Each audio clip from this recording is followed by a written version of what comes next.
pangalan namin dito. Nag-umpisa ito sa circle of friends kung saan mahilig kami kumain. So pupunta kami sa iba't ibang lugar to taste foods. And then we realize as we grow na parang dahil mahilig nga kaming kumain, why not magtayo ng business about food.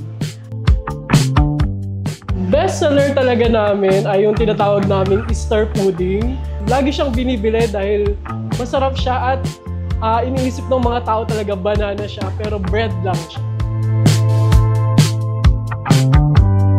Makikita nyo ang homebrew dito sa Lower Bicutan, sa tapat ng Bicutan Parochial School or Our Lady of the Holy Rosary Parish. You can find us in our Facebook account, just type homebrew. At makikita nyo na kung ano yung mga menu namin and kung sino din yung mga guests namin.